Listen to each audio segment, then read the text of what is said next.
তো চলুন আজকে আমরা ক্লাসে স্টার্ট করি। তো প্রথমে আছে আমাদের আহ কি মাইটোকন্ড্রিয়া না? তো মাইটোকন্ড্রিয়ার আমাদের প্রথমে আছে চারটা প্রশ্ন। চিত্রের গঠন ব্যাখ্যা করো, চিত্রের গঠনের বৈশিষ্ট্য ব্যাখ্যা করো, উদ্দীপকে উল্লেখিত অঙ্গাণুটির গঠন ব্যাখ্যা করো। এরপর আছে কি যে উদ্দীপকের অঙ্গাণুটি জীবদেহে শক্তি উৎপাদন করে, এর গঠন ব্যাখ্যা করো। তো এই চারটা কোশ্চেন কি আমাদের ভিন্ন ভিন্ন? না ভাইয়া, এই চারটা কোশ্চেনের উত্তর একটাই। কি করতে হবে, আমরা কিভাবে ভালো মার্ক নিবো এই চারটা কোশ্চেনে একটা উত্তর দিয়ে? ঠিক আছে না? তো চলুন আমরা সেটাই আগে দিই। আগে আমরা কি করব, সুন্দর করে আগে চিত্র আঁকবো। কিন্তু চিত্র হয় কিনা, প্রথমে কি এটা কি বলা হয়? মাইটোকন্ড্রিয়া কয়টা গঠন, কয়টা ইয়া থাকে? দুইটা না? দুইটা আবরণী না? দুইটা ঝিল্লি থাকে না? তো চলুন আমাদের কি এটা প্রথম আবরণী। এরপর কি আমার ভেতরের যে আবরণী আছে, ভেতরের যে দুই স্তর বিশিষ্ট যেহেতু, সেহেতু প্রথমটা হয়ে গেছে, দ্বিতীয়টা আঁকতে হবে আমাদের। যদি আমার বোর্ডে আঁকা একটু খারাপ হচ্ছে, তবুও কি আমরা চলে আঁকছি। হ্যাঁ, প্রথমে কি দিবেন, এই যে প্রথমে একটু বড়, তারপর এটা কি একটু ছোট দিয়ে আবার বড়, আবার একটু ছোট দিয়ে আবার বড়, আবার একটু ছোট দিয়ে আবার বড়, আবার একটু ছোট দিয়ে আবার বড়, এদিক দিয়ে ঘুরে যাবে। এখানে কি ছোট হবে, আবার বড়, আবার ছোট, আবার ছোট দিয়ে আবার বড়, এখান দিয়ে এভাবে মিলিত হয়ে যাবে। ঠিক আছে না? এটাই কি আমাদের কি দ্বি স্টার হয়ে গেল না? দুইটা এক্সট্রা হয়ে গেল না? তাহলে কি আমরা আঁকার সাথে সাথে আমরা গঠনটা লিখে দিই। তাহলে কি আমরা প্রথমে লিখতে পারি কি, পয়েন্ট নাম্বার 1 দিয়ে লিখতে পারি, এটা কি দেখতে দেখতে কার মতো? আহ, গোলাকার দণ্ডা, গোলাকার মত গোল্লা, অনেকটা গোলাকার না? তাই না? চমচমের মতো দেখতে। হ্যাঁ, তো চলেন অনেকটা গোলাকার, তো আমরা এটার মধ্যে আমরা চঞ্চল বলবো না, এই দেখতে অনেকটা লম্বা, অনেকটা কি গোলাকার। তাহলে বলতে পারি এটি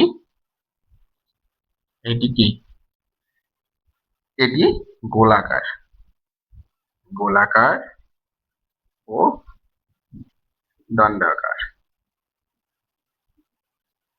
ঠিক আছে না? এটি কি গোলাকার এবং দণ্ডাকার। এবার দেখেন এটা একটা স্তর এবং এই ভিতরে একটা স্তর।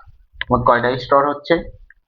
দুইটা স্তর হচ্ছে না? তাহলে কি আমরা লিখতে পারি এটি দ্বিস্তর বিশিষ্ট, সরি, দ্বিস্তর স্তর বিশিষ্ট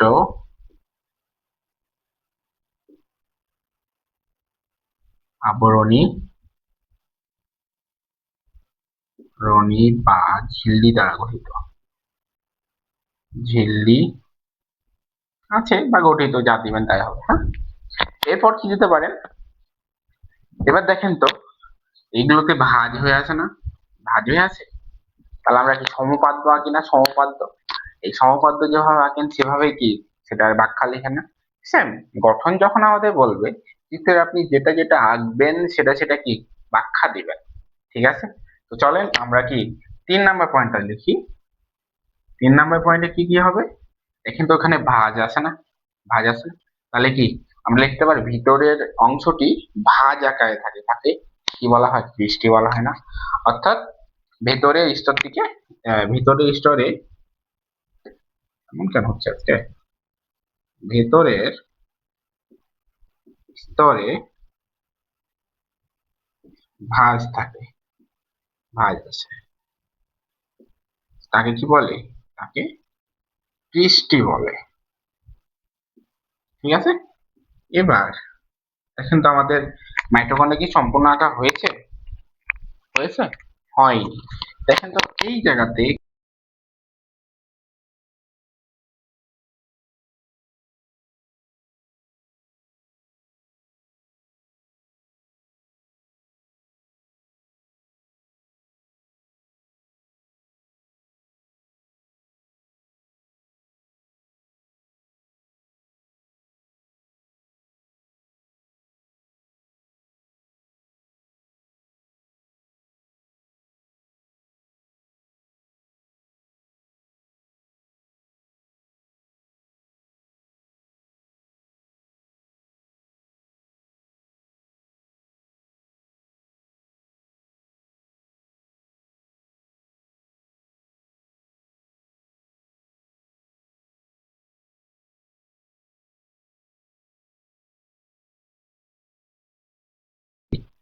এদিকে শক্তির ঘর লিখে বলা হয় কি এটি শক্তি উৎপাদন করে বলে উৎপাদন করে, তাই শক্তির ঘর বলে, ঘর বলা হয়, তাই না? যদি মনে করেন আরেকটা পয়েন্ট দিতে পারেন, ঠিক আছে, কি দিতে পারেন, অক্সিজমের উৎসেচক সাজানো থাকে, এই অক্সিজেন গুলো কি সাজানো নাই? এখানে একটা আছে কি, দেখেন তো সোজা সাজানো আছে না? তাহলে কি অক্সিজেন গুলো সাজানো থাকে বলতে পারি? অক্সিজেন গুলো কি সাজানো থাকে? সাজানো থাকে। এটুকু লিখলেই এনাফ, এটুকু লিখলেই আপনাকে পাঁচে পাবে। তবে আরেকটা বিষয় আছে, যদি আপনি খাতা সৌন্দর্য মানে খাতা দেখতে যাতে সুন্দর লাগে, তা মানানসই বিষয় আছে না? যদি সৌন্দর্য বিষয়ে বলেন তাহলে কি আমাদের এটা কি একটা কি এটা এবং কি এই ভেতরে যে ভাঁজ আছে, ভাঁজটা এই যে বলে কি বলে, কৃষ্টি বলে না? লিখলেন কৃষ্টি, কৃষ্টি লিখলেন, এরপর এটা কি বলে, অক্সিজেন বললেন, অক্সিজেন, আমার এখানে জায়গা নেই, জায়গা সংকট, যাই হোক, তাই না? এই পয়েন্ট গুলোকে কি করবেন, এখানে একটা দাগ দিবেন, দাগ দেওয়ার পর এখানে লিখবেন, এই যেভাবে লিখবেন, যেটা যেখানে ওটা ভাবে লিখে দেবেন। দেখবেন আপনার টিচার এগুলো পড়বে, একটা দুটা পড়ে নেবে, দেখবে আপনার চিত্র অনেক সুন্দর হয়েছে। এরপর নিচে কি দিবেন, নিচে দিবেন চিত্র মাইটোকন্ড্রিয়া, ঠিক আছে? দেখবেন আপনাকে এখানে এটা যদি 3 মার্কে হয়, তিনি দিবে। বুঝতে পেরেছেন? তাহলে কি আমাদের গ নাম্বারের যদি এই 4টা কোশ্চিন দেয় তাহলে আমরা পারবো সবাই, ঠিক আছে? এবার চলেন আমরা যাই আমাদের পরবর্তী প্রশ্ন, মাইটোকন্ড্রিয়ার গুরুত্ব। এখন আমাদের প্রশ্ন হতে পারে আমরা গুরুত্ব কিভাবে লিখবো, তাই না? তো চলেন আমরা গুরুত্ব পড়ি, তাই বোর্ডটা মিশাই। ঠিক আছে, এবার দেখেন প্রশ্ন বলেছে কি, চিত্র এ কিভাবে শক্তি উৎপাদন করে, তাই না? তাহলে আমরা কি এটার হচ্ছে কি গুরুত্ব আমরা পড়লাম, সরি গঠন পড়লাম, এবার তো আমাদের গুরুত্ব পড়া উচিত।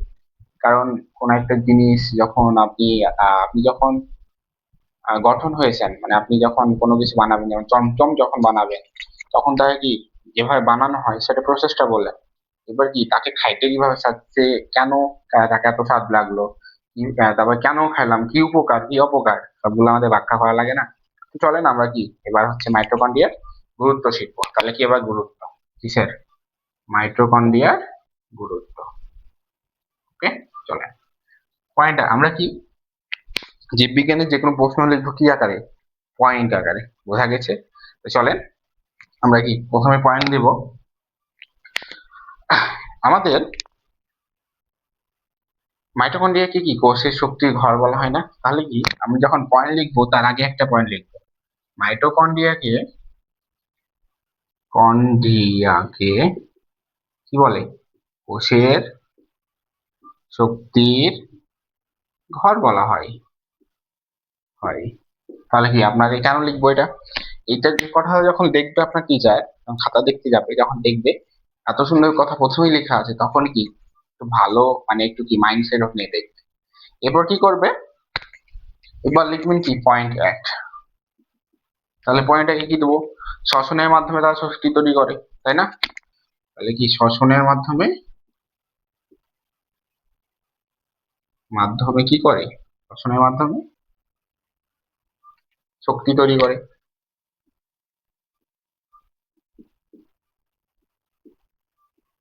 করে এই শক্তিটাকে কি বলে, এটিপি বলে। ভাই লিখে দিবেন এটিপি, এটিপি তৈরি করে। কাজ শেষ, একটা পয়েন্ট হয়ে গেছে আমার। দ্বিতীয় পয়েন্টে কি করবেন, দ্বিতীয় পয়েন্টে আপনি করবেন কি, শ্বসনে কয়টা ধাপ, 4টা না? আচ্ছা, 4টা ধাপের মধ্যে একটা বাদে বাকি 3টা ধাপ কাজ করে না, তাহলে লিখতে পারি যে শ্বসনের 4টি ধাপের মধ্যে একটি বাদে বাকি 3টি কি, 3টি মাইটোকন্ড্রিয়াতেই হয়, কন্ড্রিয়াতে সম্পূর্ণ হয়।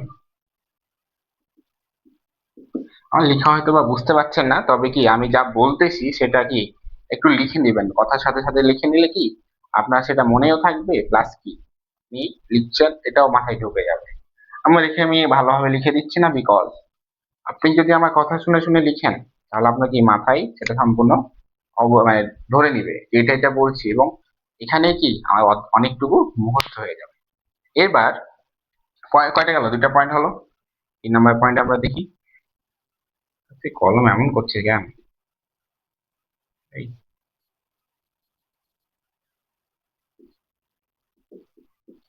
পয়েন্ট 3 নম্বর পয়েন্টে কি বলেছে? আচ্ছা, সব থেকে আমাদের এই যে 3টা ধাপ আছে, 4টা ধাপ, তার মধ্যে একটা বা 3টে, সব থেকে বেশি শক্তি উৎপাদন হয় কোনটাতে জানান কি? সব থেকে বেশি শক্তি উৎপাদন করে ক্রেবস চক্রে। তাহলে আমরা কি লিখতে পারি? সব থেকে থেকে বেশি শক্তি উৎপন্ন করে করে কোথায়? ক্রেবস চক্রে। ক্রেবস চক্রে লিখতে পারি। 4 নম্বর পয়েন্ট। 4 নম্বর পয়েন্ট কি করতে পারি আমরা, তাই না? 4 নম্বর পয়েন্ট কি হতে পারে আমরা ভাবি একটু, চলেন যাই। ক্রেবস চক্রে হওয়ার জন্য আমাদের কি এনজাইম প্রয়োজন? আমরা কি বা যখন গাছ যখন খাদ্য তৈরি করে তখন কি তাকে পানি লাগে না? তেমনি যখন ক্রেবস চক্রে কোনো গাছ যখন চলে, এখানে যেহেতু শক্তি বেশি উৎপন্ন হয়, অবশ্যই তাকে কিছু দিতে হবে। তাই একে যখন যখন শক্তি উৎপাদন করবে তখন এর মধ্যে কি একটা এনজাইম বা উৎসেচক পাঠানো হয়। তাহলে কি আমরা ক্রেবস চক্র সম্পূর্ণ হওয়ার জন্য চক্র সম্পূর্ণ হওয়ার জন্য জন্য কি থাকে? সম্পূর্ণ হওয়ার জন্য তাকে এনজাইম পাঠানো হয়। কি পাঠানো হয়? এনজাইম পাঠানো হয়। ঠিক আছে, 5 নম্বর পয়েন্ট আমরা কি লিখতে পারি? 5 নম্বরে লিখতে পারি, যেহেতু ক্রেবস চক্রে এত কিছু সম্পূর্ণ এনজাইম পাঠানো হয়, তারপর তাহলে কি এটাকে আমরা শুনেছি যে ক্রেবস চক্রে মাইটোকন্ড্রিয়াতে মৃত্যু নিয়ন্ত্রণ করে, অর্থাৎ কোষের মৃত্যু নিয়ন্ত্রণ করে কে? কোষের মৃত্যু নিয়ন্ত্রণ করে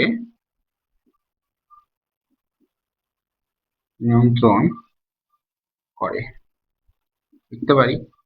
জাস্ট আপনি লিখে দিবেন এগুলা। আরেকটা পয়েন্ট আমরা দিব, কারণ যেহেতু 4 মার্কের জন্য এটা আসে, তার জন্য আমরা কি আরেকটা পয়েন্ট দিতে পারি। এটা হচ্ছে আপনাদের হয়তো বা অজানা, তারপরে কি একটা অজানা যদি কোনো কিছু দিয়ে দেন, কিন্তু সেটা কি ওটার মধ্যে, তাহলে কি আপনার মার্কটা বেশি পাওয়ার সম্ভাবনা থাকে না? দিতে পারেন ক্যালসিয়াম আছে না আমাদের, ক্যালসিয়ামের ঘনত্ব নিয়ে, ক্যালসিয়াম এর ঘনত্ব কি নিয়ন্ত্রণ করে হয়। এখানে কি এই 6টা পয়েন্ট দিয়ে আমার কি শেষ? না, আমার 6টা পয়েন্ট দিলাম আমি, এটা কি 4 মার্ক পাওয়ার জন্য না। এবার কি করতে হবে? এবার কি 7 নম্বর পয়েন্ট দিবেন।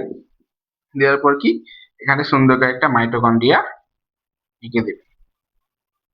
মাইটোকন্ড্রিয়া দিবেন, দেন পাশে লিখে দিবেন চিত্র, কয়েকটা চিহ্নিত করে দিবেন, এই টিএসটি অক্সিজেন চিহ্নিত করে দিবেন, লিখবেন চিত্র মাইটোকন্ড্রিয়া। তাহলে কি আপনার কি ফুল মার্ক, আপনি এই মাইটোকন্ড্রিয়া থেকে ফুল মার্ক ইনশিওর করতে পারেন। বুঝতে পেরেছেন? তো আমাদের ফুল মার্ক মাইটোকন্ড্রিয়া থেকে আশা করি আমাদের গুরুত্ব কিংবা গঠনের কোনো সমস্যা নাই। ঠিক আছে, তো আমরা এটুকু আবারও বলছি আমি, মাইটোকন্ড্রিয়ার গুরুত্ব। মাইটোকন্ড্রিয়াতে কি কোষে শক্তি বলা হয়, একমাত্র প্রথমে পেয়ে গেলেন। এরপর কি, এবার এই 7টা পয়েন্টের জন্য, 6টা পয়েন্টের জন্য কি আপনি আরো 2 মার্ক পাবেন, তাহলে কি 3 মার্ক পাইলেন। এবং এই যে এই ছবিটা এঁকেছেন, এই ছবিটা আঁকার জন্য আর 1 মার্ক পাবেন। 4-4 আপনি এনশিওর করতে পারলেন। তাহলে কি আমার জীববিজ্ঞানে কি মার্ক পাওয়া খুবই কঠিন না? যদি আপনি পয়েন্ট আকারে লিখেন, যদি ছবি দেন, ছবি যদি আপনি খ নাম্বারও দেন, আপনার যদি ওখানে আপনি যদি সারা যদি 1 দিত, আপনি ছবি দেওয়ার কারণে আপনাকে সেখানে দিবে কি 2। সো আপনাকে জীববিজ্ঞানে সবসময় কি ছবি এনসিওর করবো। ঠিক আছে, ক্লোরোপ্লাস্টের কি গঠন সম্পর্কে আলোচনা করব। দেখেন, প্রথমে গুরুত্ব দিয়ে 4টা প্রশ্ন দেওয়া আছে, 4টা প্রশ্নের উত্তর কি একটাই। আর নিচে দেখেন 2টা কোশ্চেন দেওয়া আছে যে অঙ্গাণু সচিত্র বর্ণনা দাও, অঙ্গাণুটির বৈশিষ্ট্য বর্ণনা দাও। অর্থাৎ এই 2টা কোশ্চেন মানে কি আমাকে গঠন নির্ণয় করতে বলেছে। সো চলেন আমরা গঠনের দিকে চলে যাই, অর্থাৎ ফোকাস দ্য বোর্ড। ওকে, প্রথমে আমাদের চিত্র আঁকতে হবে। আমরা একটি ছোট করে চিত্র আঁকি, ঠিক আছে। যেহেতু আমার জায়গার সংকট, সেহেতু আমরা একটু ছোট করে একটা আঁকি। এবার কি এগুলোকে কি বলে? এগুলোকে কি বলে? থাইরয়েড বলে না? থাইরয়েড বলে, জি, থাইরয়েড বলে এগুলোকে।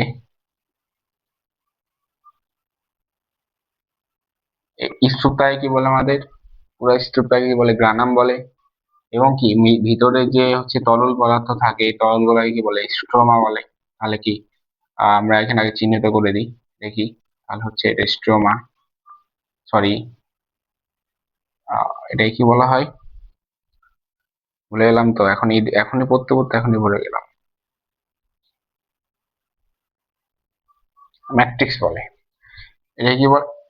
এই যে এখানে যে এটা দেখতে পাচ্ছেন, এটাকে কি বলে? ম্যাট্রিক্স বলে, ম্যাট্রিক্স। এবার এইটুকুকে সম্পূর্ণটা কি বলে? গ্রানাম বলে, গ্রানাম, ঠিক আছে। এগুলো এক একটা অংশ কি বলে? থাইরাকয়েড বলে, থাইরাকয়েড, থাইলাকয়েড, ঠিক আছে, আপনারা লিখে নেবেন। এরপরে তরল গুলাকে কি বলে? স্ট্রোমা বলে, স্ট্রোমা, ঠিক আছে। চারটা দিলেই এনাফ, আর কিছু লাগবে না। এবার আমরা লিখবো কিভাবে? এই যে পয়েন্ট নাম্বার 1, পয়েন্ট নাম্বার 1 এ আমরা কি, এটা দেখতে কিসের মতো? ক্লোরোপ্লাস্ট দেখতে। আকৃতি, আকৃতি কি? ডিম্বাকার, ডিম্বাকার, ঠিক আছে না? একটা পয়েন্ট হয়ে গেল। এবার 2 নম্বর পয়েন্ট, 2 নম্বর পয়েন্ট আমরা কি দেবো? কয়টা স্তর? দ্বি-স্তর বিশিষ্ট না? এটি দ্বি-স্তর বিশিষ্ট, তাহলে দিতে হয় দ্বি-স্তর বিশিষ্ট আবরণী, ঝিল্লি দ্বারা গঠিত, ঝিল্লি রয়েছে, দিতে পারি। 3 নম্বর পয়েন্ট আমরা কি দিতে পারি? 3 নম্বর পয়েন্ট আমরা দিতে পারি, দেখেন তো বাইরের ঝিল্লিতে কোন রকম কোনো কিছু আছে? সম্পূর্ণটা প্লেন না, তাহলে কি বাইরেরটা কি? বাইরের ঝিল্লি কি? মিশ্রণ, মসৃণ, এবং ভেতরেরটা কি? অপেক্ষাকৃত, ভেতরেরটা কি? অপেক্ষাকৃত নিয়ন্ত্রক। কারণ এই তো সব, এই ভিতরে গুলো তো সবকিছু নিয়ন্ত্রণ হয়, তাই না? নিয়ন্ত্রক। ওকে, 4 নম্বর পয়েন্ট আমি কি দিতে পারি? ভেতরের অংশে এই তরল পদার্থ রয়েছে না? কি বলছিলাম, এই তরল গুলাকে কি বলে? স্ট্রোমা বলে। তাহলে আমি লিখতে পারি ভেতরের অংশে, ভেতরে আচ্ছা, তরল পদার্থ রয়েছে, ভেতরে যে তরল পদার্থ রয়েছে তাকে কি বলে? রয়েছে, তাকে স্ট্রোমা বলে, বলে। এবার কি লিখতে পারি? 5 নম্বর পয়েন্ট, স্ট্রোমার ভেতরে কি কি থাকে জানা আছে কি? স্ট্রোমার ভেতরে লিখতে পারি, স্ট্রোমা ভেতরে রাইবোজোম, ডিএনএ ও কি থাকে? এনজাইম থাকে। 6 নম্বর পয়েন্ট আমরা কি দিতে পারি? 6 নম্বর পয়েন্ট দেখেন তো, এগুলো কি থাইরয়েড বলছে না? বলছে। তাহলে স্টোমার ভেতরে যে থলি, তাহলে এগুলি দেখেন থলির মতো লাগছে না দেখতে? থলির মতো অংশ কি বলে? থলির মতো দেখতে, থলির মতো দেখতে অংশগুলোকে, কি বলে? থাইরাকয়েড বলে, থাইলাকয়েড, কয়েড বলে। কয়টা হলো আমার বলেন? 6টা হয়ে গেছে অলরেডি। 7 নম্বরে আমরা কি বলবো? দেখেন তো, থাইরাকয়েড একসাথে স্তূপ আকারে আছে না? তাহলে আমরা লিখতে পারি থাইলা, থাইলাকয়েড, কয়েড স্তূপ আকারে সাজানো, তাকে কি বলে? গ্রানাম বলে। আর 3 মার্কের জন্য কি আর কোনো কিছু প্রয়োজন আছে? এই তো, এই 7টা পয়েন্ট লিখলে আপনাকে 3-এ 3। আর যেভাবে যে সৌন্দর্য মেনটেন করে লিখেন, আমার কি জায়গার অভাব, তার জন্য কি আমি একটু মানে হাতটা পুঁজি মানে কি নরম করে লিখতেছি, ঠিক আছে? বা হয়তো লেখা বুঝতে পারছেন না, ছোট ছোট করে লিখছি যেন আরো বুঝতে পারছি। তো আমি যেগুলো বলছি সেগুলো আপনি যদি খাতায় নোট করেন, দ্যাটস এনাফ, আর কিছু লাগবে না। এটা কি আপনাদের 3-এ 3 দেওয়া হবে। এবার আপনাদের আসেন, এবার আপনাদের কি গুরুত্ব নিয়ে আলোচনা করা হবে। কি গুরুত্ব? তাহলে আমরা কিভাবে গুরুত্ব পড়বো, তো চলুন দেখা যাক।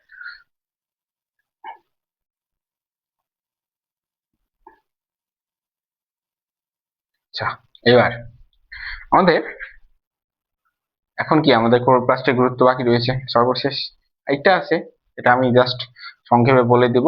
আপনাদের কি ঘয়ে 4-এ 4 এমনিতে পাবেন, টেনশনের কোনো কারণই নাই। কিভাবে কম লিখে কিভাবে আপনি কি ভালো নাম্বার পাবেন সেটা আপনি ছেদ, ভাই ছেদ লিখতে হবে। বায়োলজিতে যদি আপনি এই এত বড় একটা পুরো পৃষ্ঠায় যদি আপনি পুরো পৃষ্ঠা ছেদ দিয়ে ভরাই দেন ভরাই দেন ভরাই দেন, আপনার কি টিচাররা পড়বে পুরোটাই? কিন্তু যখন আপনি পয়েন্ট আকারে লিখবেন, কি 1 নম্বরে এটা লিখেছেন, 2 নম্বরে এটা লিখেছেন, 3 নম্বরে কি এটা লিখেছেন, তখন কি সেটা আপনি পয়েন্ট আকারে লিখছেন না?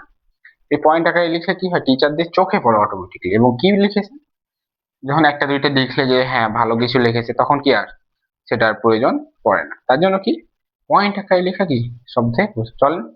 এবার আমরা কি ক্লোরোপ্লাস্টের গুরুত্ব নিয়ে আলোচনা করি, চলেন। তাহলে কি ক্লোরোপ্লাস্ট প্রধান কাজ কি? এটি কি ক্লোরোপ্লাস্ট, উদ্ভিদ সবুজ হয় না দেখতে, আপনারা লিখতে পারেন ক্লোরোপ্লাস্ট দেখতে সবুজ। তাহলে আমরা প্রথমে লিখতে পারি ক্লোরোপ্লাস্ট ব্যবহার হয় কোথায়। আচ্ছা, ক্লোরোপ্লাস্ট মূলত ব্যবহার হয়, ক্লোরোপ্লাস্ট ব্যবহার হয় কোথায়? উদ্ভিদের খাদ্য তৈরিতে, খাদ্য তৈরিতে তৈরি হয়, একটা পয়েন্ট হয়ে গেল। 2 নম্বর পয়েন্ট আমাদের কি আছে, এটি কিসের মাধ্যমে খাদ্য তৈরি করে? আলোক শক্তি। আলোক শক্তিটা কোথা থেকে আসে? সূর্য থেকে। তা লিখতে পারেন আলোক শক্তির মাধ্যমে, শক্তিকে গ্রহণ করে, গ্রহণ করে আলোক শক্তিটা কি গ্রহণ করলো না? গ্রহণ করার পর কি করবে সে? এই শক্তিটাকে, এই শক্তিকে রাসায়নিক শক্তিতে রূপান্তর করে। কিসে করে? রাসায়নিক শক্তিতে রূপান্তর করে, করে হয়ে গেল। এবং রূপান্তর কিসের মাধ্যমে করে? গ্রহণ করে খাদ্যের মাধ্যমে, সরি, খাদ্যের মাধ্যমে রাসায়নিক শক্তিতে রূপান্তর করে। 3 নম্বর পয়েন্ট আমাদের কি হবে, চলুন।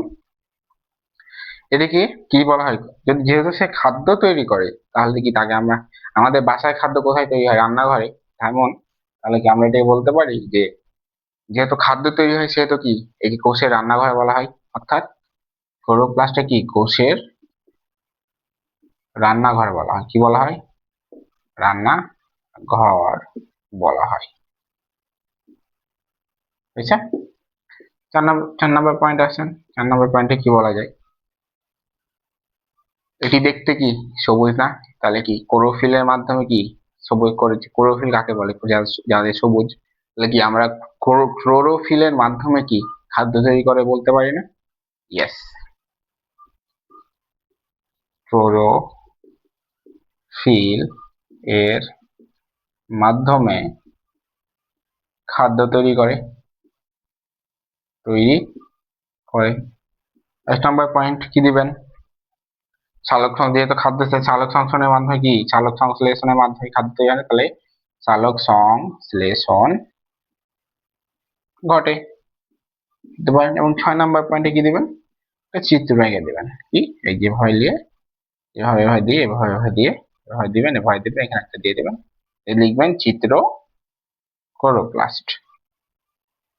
জাস্ট এই যে আপনাদের গুরুত্ব শেষ, ঠিক আছে না? আপনাদের গুরুত্ব ফিনিশড। তাহলে আমরা কি জাস্ট এই 5টা পয়েন্ট লিখলাম, মেন পয়েন্ট, এবং কি আমাদের একটা চিত্র, তাহলে কি আমাদের 4-এ 4 হয়ে যাবে, আর কিচ্ছু করা লাগবে না। তাহলে আমরা কিভাবে 4-এ 4 পাবো জানা হয়ে গেল। আচ্ছা, হয়ে গেল।